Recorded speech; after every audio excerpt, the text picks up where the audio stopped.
का समय आया, संध्या का समय आया, भगवान ने हिरण्यकशिपु को जंघाओं पर पटक लिया। भगवान नृसिंह देहली पर विराजमान हो गए।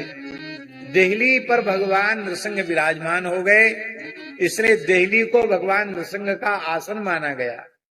देहली पर खड़ा नहीं होना चाहिए, देहली पैर से छू जाए तो स्पर्श करके देहली को प्रणाम करना चाहिए। पूर्व काल में माताएं सूर्योदय के पूर्व गाय के गोबर से मिट्टी से चौका लगाकर देहली का पूजन कर देती थी, इसलिए घर में कोई उपद्रव नहीं होता था, अलाय बलाय नहीं घुसती थी। अब तो घरों में देहली ही नहीं है बिना रोक टोक, इसलिए कम से कम मुख्य द्वार पर तो देहली अवश्य बनानी चाहिए। देहली आवश्यक है प्रत्येक भवन में। पुराने मंदिरों में देखा होगा, घरों में देखा होगा, सब घरों में देहली बनती है। कहा, अरे दुष्ट, तूने वरदान मांगा था कि मैं ब्रह्मा जी की बनाई हुई सृष्टि के किसी प्राणी के द्वारा न मारा जाऊं। बोल, ब्रह्मा जी की सृष्टि में मेरे जैसा प्राणी तुझने कोई देखा है?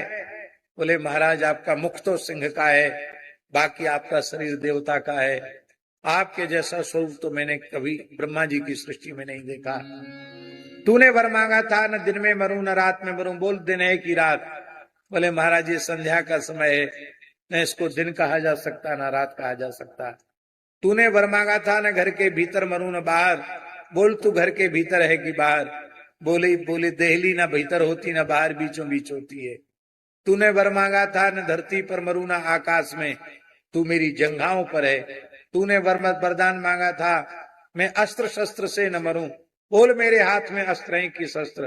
बोले, महाराज आपके प्रचंड नाखून, लगता है उन्हीं से आप हमारा उद्धार करेंगे।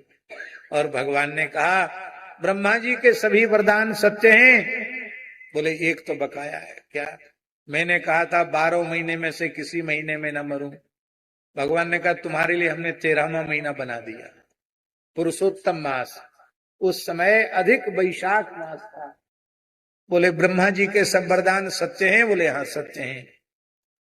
पुरुषोत्तम मास अभी जेठ में आने वाला है, इसका बड़ा महात्म्य है। पुरुषोत्तम मास में कोई भी सत्कर्म हजारों गुना हो जाता है, अनंत गुना हो जाता है।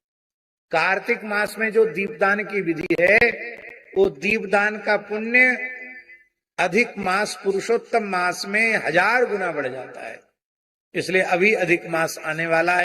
गंगा यमुना आदि में स्नान करना और जितना हो सके नियम सेवा करना, भगवान को नित्य तुलसी से अर्चन करना और नित्य भगवान के सामने दीपक अवश्य, दीपदान अवश्य करना। बोलो भक्तवत्स।